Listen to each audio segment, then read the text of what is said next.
अस्सलाम वालेकुम viewers. Novel 5 episode number 13। मुन्नाल पहुंचकर तहामी ने गाड़ी को ब्रेक लगाई। नूरा खुद ही बाहर आ गई थी। तहामी ने एक नज़र उस पर देखा जो उसे मुकम्मल इग्नोर कर रही थी। इसने सर नफे में हिलाकर गाड़ी लॉक की और पीछे से आती गाड़ी देखकर उसका हाथ पकड़ लिया और फिर अपनी तरफ खींचा। फिर मजबूती से हाथ पकड़ कर रेस्टोरेंट में दाखिल हुए। Hello sir. Hi Mister and Mrs Tahami. इसके बताने पर एक खास वेटर ने उनको उनके टेबल पर ले गया जहाँ चारों तरफ फूल थे। नूरा मुस्कुराहट होंठों में छुपाकर उसको देखा था। वो बज़ाहिर परेशान नजर आ रहा था या शायद कुछ कहना चाहता था। हम यहाँ क्यों आए हैं? नूरा ने खड़े उससे पूछा था। बैठो, मुझे बात करनी है। तहामी ने कुछ खींचकर उसको बिठाया। मौसम बहुत प्यारा था। बादल और ठंडी हवा ने सर्दी पैदा कर दी थी। नूरा, मैं तुम्हें कुछ बताना चाहता हूँ, बल्कि बहुत पहले बताना चाहता था मगर कह नहीं सका। ये सच है, मैंने शादी अपनी फैमिली की वजह से की है और किसी और को चाहता था, मगर ये नहीं चाहता था कि सारी बात ऐसे सामने आए। तहामी ने लंबी तमहीद बांध कर बात शुरू की। वो उसको देख रही थी। आप ये सब मुझे क्यों बता रहे हैं? और ये बात आप इधर होटल में भी बता सकते थे। वैसे भी भाभी और घर पर सब परेशान हैं, हमें घर जाना चाहिए। नोरा ने कुछ सख्ती से कहा। वो चुप हो गया। Nora, तहामी please. ओके, क्या खाओगी? मेन्यू कार्ड उठाकर इसने मोड बदलते पूछा। इतने में इसका फ़ोन बजने लगा। स्क्रीन पर सहरिश का नाम देखकर नोरा ने कहका लगाया। तहामी, आप क्या चाहते हैं? घर वाले खुश भी रहे और आपका दिल भी लगा रहे, इसलिए सहरिश का नंबर मोबाइल में बल्कि दिल में रखा हुआ है। तुम गलत समझ रही हो नोरा। और तहम्मुल से बोला। मैं गलत समझ रही हूँ? बीवी के सामने शोहर अपनी एक्स से राब्ते में है, इससे तल्लुक में है, और ना चाहते हुए उसकी आंखों में आंसू आ गए थे।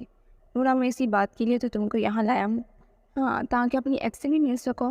वो आ रही है, अब उसी से बात करना और उसी से। वो दूल्हा छोड़कर उठी और तेज़ी से वहाँ से निकल गई। तहामी उसके पीछे जाता सहरिश ने उसका हाथ पकड़ लिया। रुको तो, मुझसे बात कर लो। तहामी, मैं तुमसे कुछ कहना चाहती हूँ। जस्ट शट अप सहरिश, मुझे यकीन नहीं होता तुम वही हो। इससे कभी मैंने पीछे हो जाओ मेरे रास्ते से। तहामी उसको वहाँ ही छोड़कर नोरा के पीछे भागा था। इसके पीछे तुम जा रहे हो, उस पर उसका कज़न आशिक है और वो उसके साथ चक्कर में थी, और तुम जैसा पागल इंसान उसको बीवी बनाकर सहरिश की बात पर पलटा और उल्टे हाथ का थप्पड़ उसके गाल पर रखते कहा, तुमने हर एक को अपने जैसा समझा हुआ है और मेरी बीवी के बारे में एक लफ्ज़ और नहीं। वो जितनी पाक और मासूम है, उसकी गवाही के लिए मुझे तुम्हारी ज़रूरत नहीं है। तामी ने गुस्से से बड़ी आवाज़ में कहा था और नोरा के पीछे भागा। सहरिश अपनी बेइज्जती पर देर तक वहाँ खड़ी चलती रही मगर वो जा चुका था। वो सड़क पर एक तरफ जा रही थी। ताहमी ने उतरते देखा ज़्यादा दूर नहीं गई थी। वो भागा मगर सड़क के उस पार जाने में मुश्किल हो रही थी। गाड़ियों की एक लंबी लाइन थी। ताहमी ने फौरी चाबी निकाली और गाड़ी में बैठा। इसके जाते जाते एक गाड़ी नोरा के बिल्कुल बराबर में आकर रुकी। कुछ लोग उससे निकले और उसको ज़बरदस्ती अंदर बिठा रहे थे। ताहमी ने रफ्तार तेज़ कर दी। लाइन क्रॉस करते ही उसी गाड़ी के सामने गाड़ी रोक दी। छोड़ो मुझे। नोरा अपनी कलाई आज़ाद करवाते रो रही थी मगर तहामी को सामने देखकर कुछ नाराज़ हुई। छोड़ो उसे। तहामी ने पुलिस को कॉल कर दी थी। कुछ ही देर में वहाँ रश लग गया। वो लोग रश देखकर फौरी अपनी गाड़ी में बैठे। एक ने गन का बट तहामी के बाजू पर मारा और भाग निकला मगर उसने नंबर नोट कर लिया था। मैं इधर हूँ नोरा, सब कुछ ठीक है, चलो। तहामी ने हवास बख्ता हुई नोरा से कहा और गाड़ी में बिठाया। पुलिस पहुंच चुकी थी। तहामी उससे बात कर रहा था। उसके बालों से निकलता खून नोरा को मज़ीद तकलीफ दे रहा था। अगर वो गोली चला देता। अगर तहामी को ये सोचकर उसकी आंखों से आंसू खुद ही बहने लगे। 5 मिनट बाद वो गाड़ी में आ गया था। बिना कुछ बोले तहामी ने गाड़ी चलाई और होटल में चेक इन करती इसने कल वापसी का कहकर अपना कार्ड उसको दे दिया। नोरा उसकी तरफ देख रही थी मगर कहने को कुछ नहीं था। वो बहुत शर्मिंदा थी। इसके साथ चलते वो कमरे में आ गई। तहामी ने रूम लॉक कर दिया था और खुद बात में चला गया था। काफ़ी देर वो बाहर वेट करती रही। फिर सब्र ना हुआ तो उठकर उसके पीछे गई। तहामी, कुछ हेल्प चाहिए? आवाज़ कांप रही थी। शायद वो भी। हाँ, एक हेल्प कर दो, मुझे छोड़कर भागना छोड़ दो नोरा। वो अचानक बाहर आया था और उसको कंधे से पकड़कर यूँ कहा था। नोरा के जब्त किए आंसू भी गिर गए। इसने जिस शिद्दत से उसको हक किया था, तहामी का सारा गुस्सा ख़त्म हो गया था। क्यों मुझे इस मोड़ पर ले आते हो कि मेरे पास ऑप्शन नहीं बाकी रहता? और क्यों आए थे ऐसे? अगर वो गोली चला देता? नोरा ने अलग होते उसका बाजू पकड़ कर देखा। तहामी को पहले चोट लगी थी और जख्म बन गया था। इसने फर्स्ट एड बॉक्स लिया और पट्टी करने लग गई। चला देता तो अच्छा था, कम से कम तुम्हारे आंसू तो एक बार ही बरस जाते। तहामी ने लापरवाही से कहा। नोरा को गुस्सा आया। इसने पट्टी करते जख्म को दबाया था जिस पर वो चीखा। क्या कर रही हो? यही तो चाहते हो? वो जिस हद से उसके सामने और उसको छू रही थी, तहामी ने एक बार तो दिल में शुक्र अदा किया। वो उसको गौर से देख रहा था। सारा मेकअप उतर चुका था। चेहरा जिस कदर प्यारा था वो उतनी ही जज्बाती थी। तहामी ने हाथ बढ़ाकर नोरा के बाल एक तरफ किए।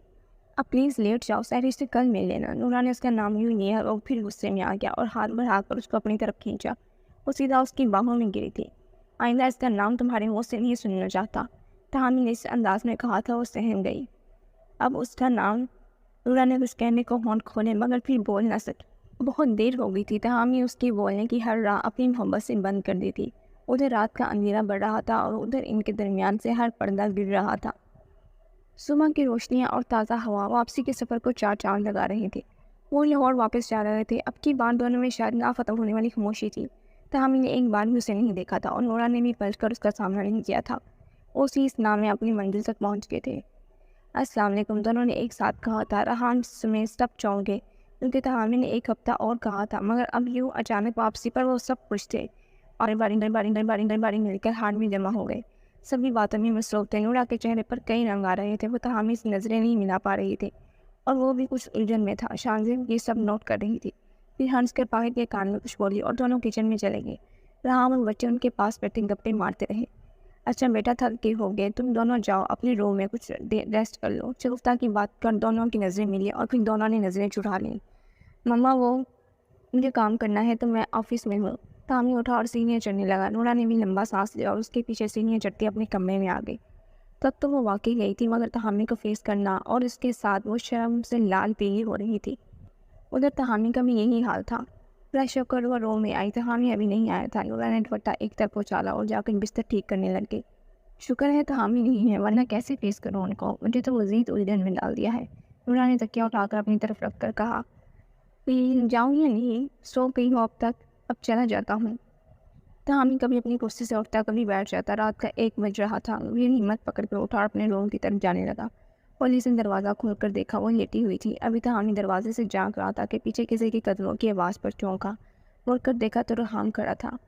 By all okay? اب یہ شیطان رہتا تھا کہ نیوز بریک کر دینے۔ تاہمی نے سر پر ہاتھ رکھا۔ کیا ہوا؟ بھابھی نے کمرے سے نکال دیا ہے؟ میرے ساتھ آ جاؤ۔ رحان نے دانت نکال کر پوچھا۔ ایسا کچھ نہیں ہے، چلو جاؤ سو جاؤ کر، میں بھی جا رہا ہوں۔ تاہمی نے اس کو ڈھانپ کر دروازہ کھولا اور اندر سے لاک لگا دیا۔